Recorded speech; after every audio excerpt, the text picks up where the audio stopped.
Hello, enjoy your viewing. I was just a little girl when I first felt the shift in the air. I was 6 years old, and my world was supposed to be full of wonder dolls, coloring books, and the comfort of my mother's arms. But in our small creaky house where the walls smelled of wood and the floors groaned underfoot, there was a darkness no one spoke of, a shadow that loomed silently in the corners of every room. I remember it as clearly as if it happened yesterday. I was sitting on the floor, coloring in my favorite book, the one with princesses and castles, when the shouting started. My mother's soft, timid voice was being drowned out by the harsh, gruff tone of my father. He wasn't a violent man on the surface, but there were those moments, the dark moments, when he turned into something else entirely. "Maggie, stop babying her. She's got to learn," he barked at my mother. I could hear her protests, muffled but desperate. She was always so kind to me, always comforting me when the world seemed too harsh. But my father, he was something else. Something cold. I said, "Let her learn. It's me and Jimmy. It's us two men around here. That's all you need." I felt it in my gut, the sickness. That feeling that this wasn't just a family fight. It wasn't just a regular argument about something silly. No, this was bigger. And I didn't know it then. But that night marked the beginning of the rest of my life.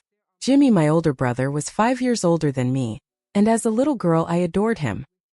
He'd taught me to climb trees, to fish in the creek behind our house, to whistle as loud as the wind. But there was something changing. I didn't know exactly what it was at first, but I started to see it in the way Jimmy looked at me differently. His green eyes, so sharp, so calculating. Eyes that once filled with playfulness, now gleamed with something more dangerous.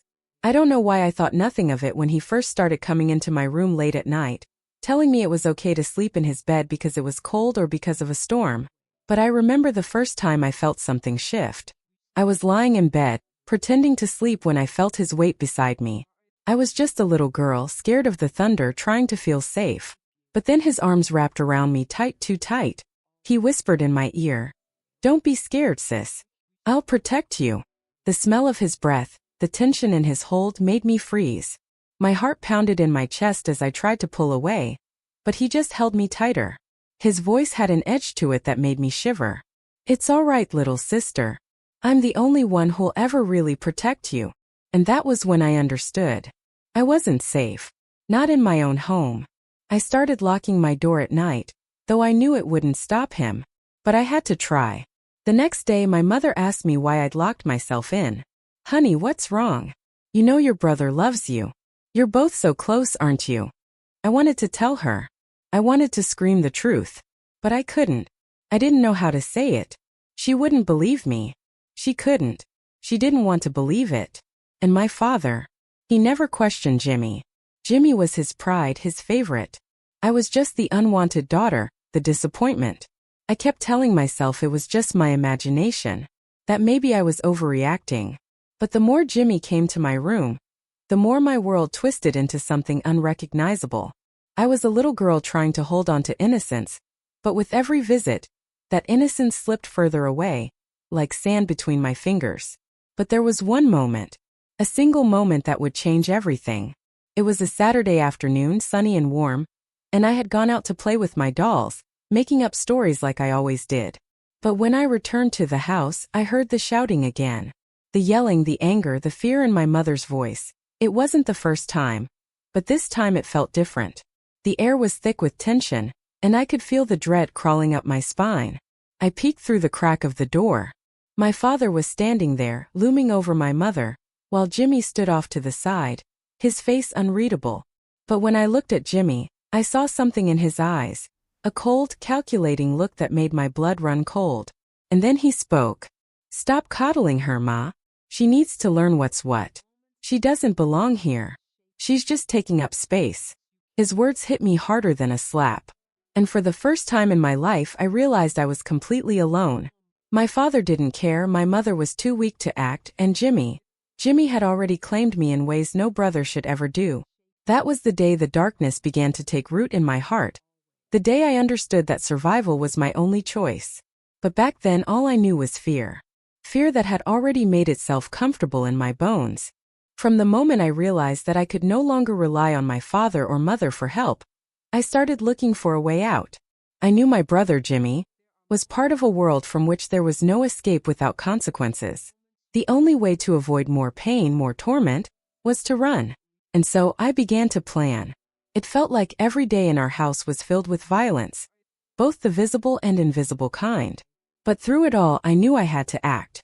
I couldn't let myself remain helpless anymore.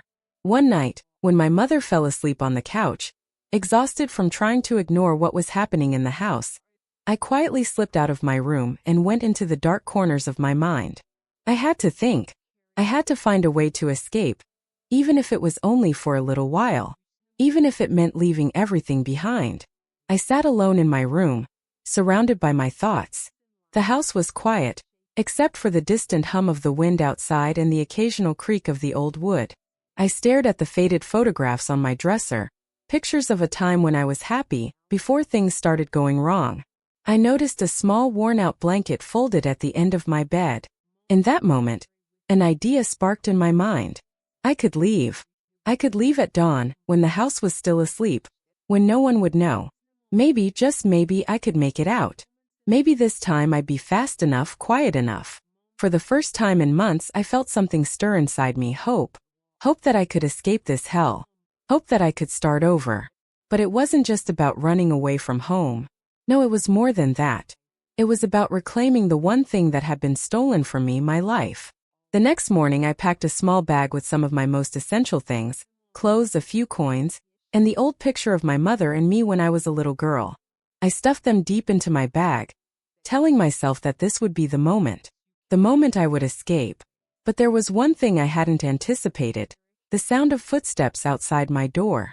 My heart dropped into my stomach as I heard the unmistakable sound of my brother, Jimmy, walking down the hall. My mind screamed at me to hide, to pretend nothing was happening. But I couldn't stop now. My chance was slipping away, and I wasn't about to let fear stop me. I quietly opened the door just enough to slip outside, but before I could get far, I saw him, standing right in front of me, his eyes cold and calculating, blocking my way. "Where do you think you're going?" Jimmy asked, his voice low and mocking, the smile on his face never reaching his eyes. His presence was suffocating, as if the very air around him had turned toxic. I froze, caught between the door and him, my heart hammering in my chest. How did he know? How did he find out? "Don't bother trying to run," he continued, his voice dripping with contempt. "Everyone who tries to leave knows they can't. They can't escape. You're not going anywhere, Jeanette." I swallowed hard, fighting the panic that was rising in my throat. What had I expected? He was always one step ahead of me. He had been part of this nightmare long before I ever had a chance to wake up. He took a step closer, his movements slow and deliberate. "You can try, but you'll never get far. You're mine, and I'll make sure you never forget it." I backed away, but my legs were trembling, the weight of his words making it harder to breathe. The door was just a few feet away, but it felt like a mile. "Don't even think about it, Jeanette," Jimmy added, his tone now dangerously low. "You won't get away. Not now. Not ever." And in that moment, everything changed. It wasn't just about the physical escape anymore. It wasn't just about running from the house, from him, from the violence. It was about something deeper. Something inside me snapped. I realized that it wasn't enough to just run. I couldn't run from this forever. I had to fight. I had to find a way to break free, not just from the walls of this house, but from the suffocating grip that had held me for so long. "You're wrong," I said, the words coming out before I even realized it. "I'm not yours. Not anymore." For the first time, I could see the flicker of uncertainty in his eyes, a brief crack in his armor, but it disappeared almost immediately, replaced by that familiar, chilling smile. "You really think you can fight me, Jeanette? You really think you can win?" He laughed softly, almost to himself. "You've always been weak. You always will be." But I wasn't afraid anymore. I had seen it in his eyes. I had seen that brief moment of doubt, and I held on to it like a lifeline. If he could feel fear, then maybe, just maybe, I could make him feel it more. If I couldn't leave, then I would make sure that his hold on me would never be the same. I took a deep breath and squared my shoulders. "You think you've won? You think you've broken me? Well, you're wrong. You haven't won anything, Jimmy." For a moment there was silence between us, thick with tension. I stood there, chest heaving, trembling from the weight of what I knew was coming next. I wasn't running anymore. I was staying to fight. And as I stared into his cold eyes, I knew one thing for sure. This battle wasn't over. It had only just begun. The night I tried to escape was one of the hardest moments of my life, but it also marked the beginning of something new. After the failed attempt, something inside me shifted. I understood now that waiting for someone to rescue me would never work. The only one who could save me was myself. The thought scared me, but at the same time it gave me the courage I had never known. I had always been so quiet, so passive. The fear of making a mistake, of failing in my attempt to flee, had kept me trapped in my own head. But I couldn't let it control me anymore. The world outside was full of possibilities, and I was ready to take it on, no matter how frightening it seemed. It was an ordinary morning when the idea first struck me. I stood by the window, staring out at the darkening sky. The weather had turned, the clouds heavy with the promise of rain. But it wasn't the storm outside that made my heart race. It was the storm brewing inside me. I realized with a sudden clarity that I could no longer remain silent. If I wanted to leave, if I wanted to escape this place, it wasn't going to happen by merely dreaming about it. I had to fight for it. For years, I had been waiting for a miracle, for someone to notice the suffering, for someone to act. But the truth was that I couldn't afford to wait anymore. My brother Jimmy had grown more insistent, his presence more overwhelming, as if every look he gave me tightened the chains around my chest. I felt them, those invisible links that held me in place, and I couldn't let them suffocate me any longer. That afternoon after lunch, when Jimmy went out to meet his friends, I quietly prepared my escape. I packed a small bag. Nothing too conspicuous, but everything I needed to get away. A few bills, some clothes, a couple of notes I had written to myself, things that would help me when the time came to leave for good. It was heavy. The weight of it was not just physical but emotional. Each item I placed inside was a reminder of everything I had to leave behind. But I didn't have the luxury of second-guessing. The time for hesitation was over. That evening I knew the moment was coming. My father was in a bad mood, as always after his fights with the neighbors and his late nights at the bar. My mother, tired and silent, sat at the kitchen table, her eyes distant and tired. I could hear her breathing heavily, almost like she was holding her own sorrow inside. But I couldn't wait any longer. I had to do this. I could no longer just exist in the shadows of this house, living in fear and hopelessness. I slipped out as the sun set, taking slow, careful steps so that no one would hear. The floor creaked, but I was determined. I made my way toward the back of the house, toward the old shed in the yard, the place I had decided would be my temporary refuge. If I could just get there, I could figure out the next step. I could find a way to run from this nightmare. But just as I reached the door to the yard, I heard the unmistakable sound of footsteps. The blood drained from my face as I froze. Jimmy. I had barely made it out, and now it felt like I was already caught. Where do you think you're going? His voice came from the darkness, and I could hear the mocking tone in his words. There was no surprise in his voice, just a calm certainty, as if he had expected me to try to run. My heart pounded in my chest. He was standing in the doorway blocking my path. His eyes glowed in the dim light, cold and calculating, like a predator watching its prey. I was just going for a walk, I said, trying to keep my voice steady, trying to make it sound casual. But my hand trembled as I held the bag. He didn't buy it. You really think you can leave, Jeanette? You think you can just walk away from everything? You think you can escape? I could feel the weight of his words sinking in, pulling me back. His presence was suffocating, closing in on me. I wanted to scream, to fight, but I was terrified. His smile was cold, cruel. You'll never escape, he continued, his voice low and filled with that dark certainty. Everyone who tries to run knows they won't get far. You can't escape me. You can't escape this. I felt the walls closing in, my breath quickening, but something inside me snapped. I wasn't going to run anymore. I wasn't going to let him control me any longer. I stood tall, despite the fear crawling through my veins. No, I said, my voice steady. I'm not running, Jimmy. I'm living. I'm living for me. And I'm not going to let you or anyone else take that away from me. His expression faltered just for a second. The smile, the mask of control, slipped and I saw it. I saw the fear in his eyes buried deep beneath the surface. And that was when I realized the power he had over me was built on fear. But that fear wasn't mine anymore. For the first time in my life, I felt something rise within me, strength. It was a quiet strength, but it was there, and it was enough to push back against him. I didn't wait for him to respond. I turned and walked past him, heading for the shed. I didn't look back. I couldn't. I had already made my choice.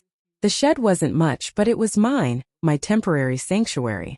I could hear Jimmy's footsteps behind me, but I didn't look back. I wouldn't let him see the fear in my eyes anymore. I had crossed a line. I had taken my first step toward freedom, even if it was just a small one. And in that moment I knew. This wasn't the end of the road. It was just the beginning. I felt something shift within me, something deep and resolute, when I made the decision to speak up. For so long I had kept silent, hidden behind the walls of fear and shame, pretending that everything could somehow just go away if I ignored it long enough. But I couldn't lie to myself anymore. The truth had been eating away at me for years, and it had reached a point where silence was no longer an option. I could leave. I could flee, escape this house and this torment forever. But would it truly make me free? Deep in my soul, I knew that running away would never erase the pain. I could escape the house, but I couldn't escape the truth. And the truth needed to be confronted once and for all. That night, as the house settled into its usual rhythm, my father in his room, brooding after another miserable night of drinking, my mother exhausted, drowning in her own quiet misery, I knew that the time had come. I had already packed my small bag, but this wasn't about leaving. It was about something bigger. It was about finally standing my ground, about making sure that no matter what happened, I would never be silenced again. I had always been so afraid of confrontation, so terrified of the consequences. But that fear had twisted inside me over the years, and now it was the thing that was driving me forward. No more running. No more hiding. I had to face this head-on. It was in the silence of that evening that I heard it, the soft sound of footsteps approaching my room. The door creaked open and there he was, Jimmy, standing in the doorway, watching me with those cold, calculating eyes that I had come to fear. "Are you still pretending?" His voice was calm, but it was the calm of someone who had controlled me for far too long. The calm of someone who knew how easily I could be manipulated. I didn't rise to meet him. I didn't open the door. I wasn't going to let him dictate how I lived anymore. "I'm waiting, Jimmy," I said, my voice clear and steady. "We need to talk." His footsteps slowed. I could see the shift in him, the first sign of hesitation. When he stepped into the room, I saw something different in his face. For the first time, he looked uneasy, as if the power he once had over me was slipping. It wasn't just in his eyes. It was in the way his shoulders slumped slightly, the way he stood there, unsure. I stood facing him. Every part of me screamed for me to be strong, to not let the years of fear collapse my resolve now. And as I looked him in the eyes, I knew it. This was it. This was the moment I had been waiting for. The moment when I would no longer let him win. "You can't control me anymore, Jimmy. I won't be silent. I won't live in fear of you any longer," I said, each word coming out with the weight of all those years of silence, all those years of torment. For a split second, his expression faltered. But I wasn't done. I couldn't stop now. This wasn't my life, it was yours. Yours and the shadow of your cruelty. But not anymore. I'm done with it. He didn't speak at first. He just stood there, his face twitching with disbelief. And that was when I realized the power he had over me was nothing but a mirage, built on lies and fear. It was a house of cards and it was falling. "You think you've won, don't you? You think you've destroyed me," I continued, my voice growing stronger with every word. "But I'm not your victim anymore. I'm not your prisoner. I will fight back." He didn't answer. He just stared at me. But this time his silence felt different. It was no longer a weapon.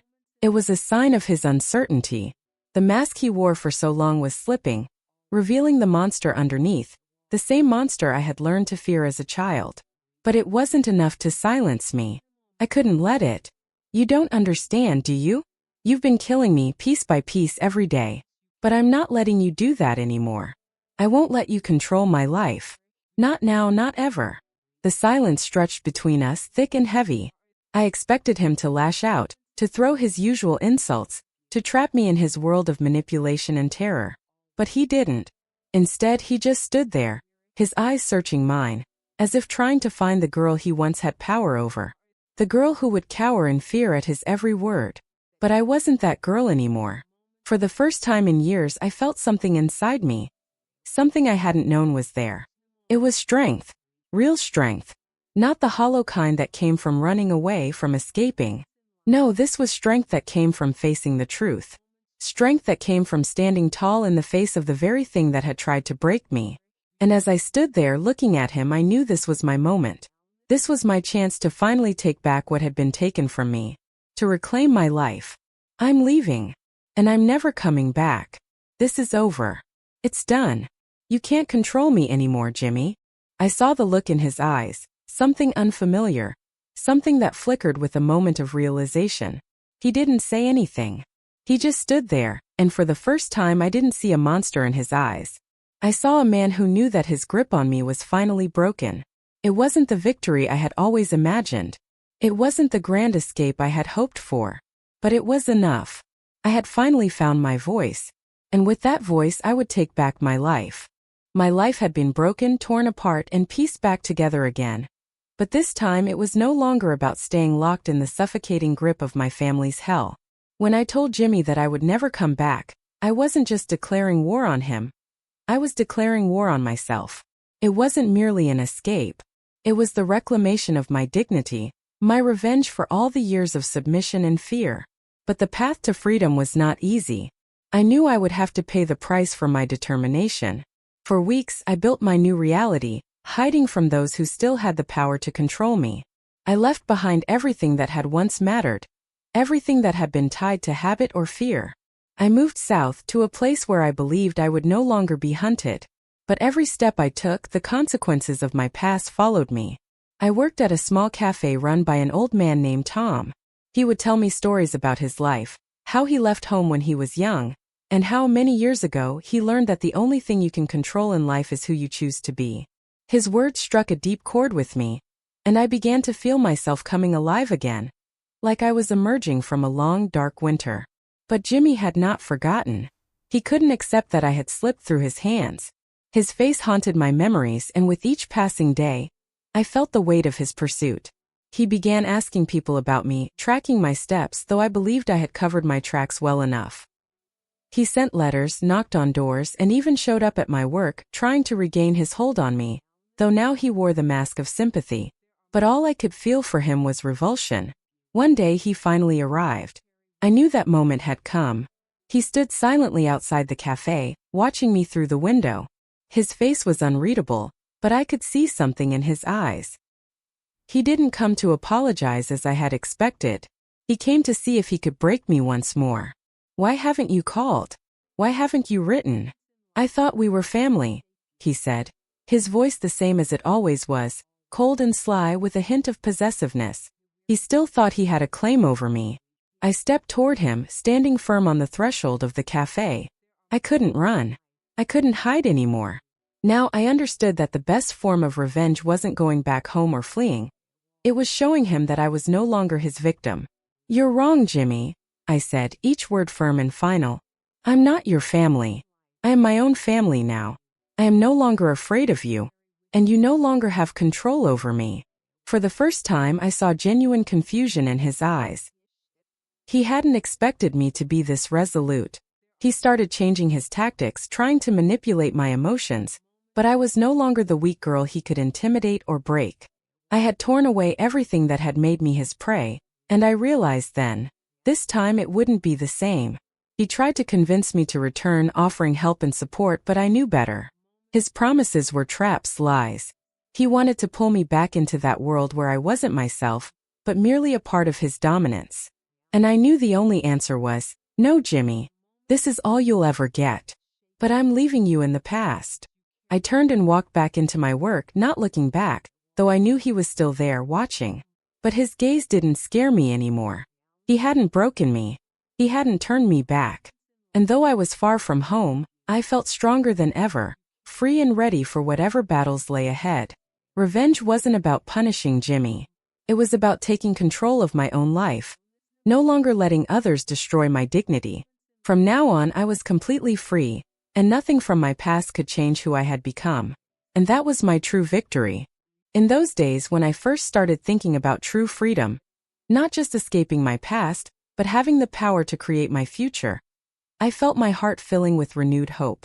I had finally broken the chains that had held me down, and now I could move forward without looking back. Every new day became a chance to start over, to rewrite my story. I was no longer a prisoner in my own life. I worked 2 jobs, saving every penny, putting aside money for a fresh start, for a new home where there would be no threat, where I could begin to live without fear. These small, unnoticed steps, though seemingly insignificant to others, meant everything to me. I was no longer the girl who was scared of every step, every glance. I had become determined and resolute, and it was this newfound strength that kept me going. After a while, I found a tiny apartment in an old neighborhood of the city, not far from the cafe where I worked. It wasn't much, but to me it was more than I could have ever imagined just a few months ago. When I finally held the keys to my own place in my hands, I felt reborn. I felt as though I finally had the right to my own life. And even though I had faced so many trials, I knew that this new step was only the beginning. One evening, sitting on the couch sorting through old photographs, I suddenly realized I was no longer the same person. I was stronger, wiser, and though I no longer had any ties to my family, I felt true peace for the first time. My memories of Jimmy, of him trying to regain control over my life, no longer caused me pain. I wasn't a victim anymore. I wasn't just surviving, I was living. I began to rebuild relationships with people who truly valued me. My new friends became the support I had always searched for, but could never find within my family. I began to understand that real family wasn't necessarily about blood ties. It was about the people who support, respect, and love you for who you are. But still, each time I thought I had left everything behind, I could feel the weight of those moments when I had been nothing more than an object of someone else's manipulation. I couldn't avoid the memories of that pain, of everything I had endured. So I decided once and for all to say no to it all. Every day when I woke up in my new home, I forgave myself for all the years I had spent in fear and silence. Several months passed and one day I received a call. It seemed like an ordinary thing, but when I heard the familiar voice on the other end, I knew. This was the moment I had not expected. "Hey, it's me, Jimmy," he said, his voice calm, almost cold. My hands trembled from the shock. "I know you don't fear me anymore. And I know you don't want to go back to what we had. But I want you to know one thing, I get it now. I understand that you were right. And I respect your decision." I didn't answer right away. What could I say to that? I didn't know what I felt, whether it was relief or a cold emptiness. And then I realized I didn't need his apologies or his presence anymore. I was moving forward and nothing else mattered. "Okay," I said, feeling my heart tighten. "Goodbye, Jimmy. I'm leaving the past behind. And you should too." I hung up the phone, feeling the heavy stone that had been sitting on my soul for all this time crack and disappear into the sky. I looked at my new life and realized now I could truly be myself. And while the past had left its scars, I understood one thing. I had reclaimed my freedom, and I would never let anyone take it from me again. My life, though filled with pain, was now a reflection of my strength. I could look at myself in the mirror and say, "I am real, I am strong, and I am no longer afraid." Now I knew that there was nothing more powerful than the chance life gives you. A chance to become the person you want to be. And though my past had been hard, I was ready to look to the future, with no fear, no regret, and no anger. This was my new beginning. When you've been through everything I've been through, each new day feels like an extraordinary gift. After all those years of struggle, escape, fear, and pain, I began to understand that true happiness doesn't come from external circumstances. It's born within you, in your heart, in your ability to forgive yourself and accept all your mistakes and triumphs. For the first time, I started to live the way I had always wanted to. My little apartment became not just a place to sleep, but a real home. It was a place where I could drink tea in peace, sit in my favorite chair, knit, or read a book without wondering if someone would knock on my door or make me do something I didn't want to do. It was my place, my fortress, where I was no longer a victim. I began to rebuild relationships with people I had once loved, but had pushed away due to my own vulnerability and fear. My good friend from the cafe, Laura, became a strong support and a friend I could turn to at any time. She was like family to me, and I started to realize that true family isn't necessarily blood ties. It's the people who support you, even when your past feels too dark. And although my son was still young, I decided to share part of the truth with him about what had happened in my life. I didn't want to keep him in the dark, but I also couldn't tell him everything at once. I simply told him that there had been difficulties, but we had gone through everything together, and now we were free. My son grew into a good, honest, and strong boy, and I saw in him the kindness that I had so long struggled to find within myself. His gaze was pure, and his heart wasn't clouded by any dark past. I knew that he didn't need to know all the details of what I had gone through. The most important thing was that he grew up in an environment where he felt supported and loved. One peaceful evening, sitting in my chair with a cup of tea, I began to write in my journal. I wasn't writing about how I had been broken, but about how I had put myself back together and become strong. It was a kind of catharsis. I started to realize that writing about my life wasn't so much about the pain, but about overcoming it. I was no longer afraid that someone would break me again. I wasn't the fragile creature I had once been.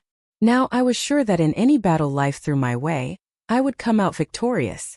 And even if I faced those who had once hurt me, I knew that I would never again let them define who I was. Now, sitting on my couch, I didn't just think about my past. I felt that it was time to free myself from all my fears. I understood that I didn't need to prove my worth to anyone else anymore. I was a whole person, and only I had the right to define who I was and what I deserved. My strength was in not being afraid to be myself. And I accepted that. I looked at the future without fear, without regret. Many times I had heard that the past can't be changed, but I began to believe that we create our future ourselves. And while my past had been difficult, I no longer allowed it to influence who I had become today. I was a woman who had learned to stand on her own, and I no longer needed anyone to hold me up. My support was within me. My son ran up to me, smiling, and I hugged him tightly. He was my world, my revenge, my blessing. And now, as I held him in my arms, I realized that the most important thing I could do was pass on to him my strength, my belief in myself, and in the idea that life doesn't stop after falls. This was my peace, my serenity, and I was ready to move forward, never looking back. To live for myself. To live for him. Thanks for watching. Bye bye.